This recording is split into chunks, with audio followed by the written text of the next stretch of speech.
সম্প্রতি আপনারা জানেন যে চট্টগ্রাম পানির তলে যেসব এলাকা, সেখানে আমার নিজের জন্মভূমি যেটা বাঁশখালী, সাতকানিয়া, চকরিয়া, মহিষখালী, একদম পানিবন্দী মানুষ খুব খারাপ অবস্থায় আছেন। এটা একদম আল্লাহ চাইলে তাদের বাঁচাতে পারেন। অনেকের ঘর ভেঙে গেছে, এখনো পানিবন্দী আছেন। গরু ছাগল থেকে শুরু করে মানুষ, অনেকেই পানিতে ঘুমাচ্ছে, গরুটাকে বাসায় রেখেছে, কারণ ওই গরুটাই তাদের শেষ সম্বল।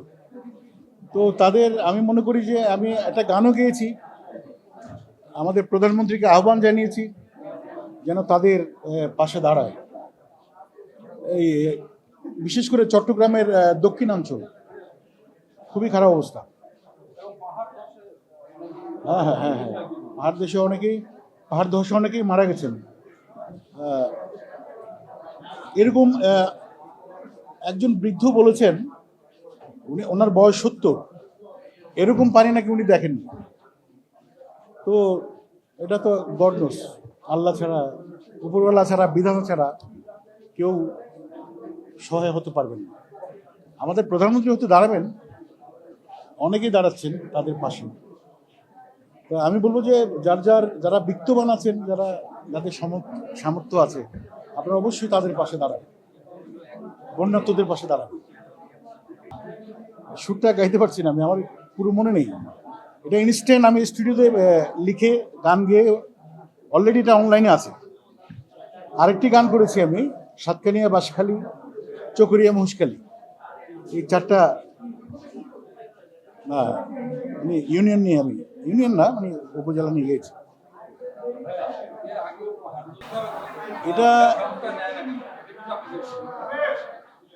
এটা আসলে এই জলাবদ্ধতা, এটা কারো হাত নেই বেসিক্যালি। এটা কিছু করার নেই যে কখন কি হবে। এমন হতে পারে একদম ভ্যানিশ হয়ে যেতে পারে চট্টগ্রাম, পানির তলে চলে যেতে পারে। একমাত্র আল্লাহ ছাড়া কেউ বাঁচাতে পারে না। তো সেরকম এটা আমাদের, আমি জানি যে চট্টগ্রাম এই জলবদ্ধতার জন্য 14,000 কোটি টাকা খরচ করেছেন নাকি শুনেছি আমি। তো 98% কাজ শেষ, তারপরেও তো পানি, নৌকা চালানো যাবে চট্টগ্রামে। অনেকেই পানিবন্দী। আজকেও একজনের সাথে কথা হলো আমার, তারাও, এটা হচ্ছে আগ্রাবাদে, ওই লাকি প্লাজার ওইদিকে, খালি শহরের দিকে, ওনাদের বাসায় পানি ঢুকেছে। আমার জন্য মানে আমার বাসাটা একটু উঁচুতে করেছে, এবারে ওটা আমার বাসায় পানি ঢুকেনি, আমার বাঁশখালীতেও পানি ঢুকেনি। আমাদের আশেপাশে যারা নদীর পাশে, সাগরের পাশে, ওদের পানি জলবদ্ধতা বেশি হয়েছে।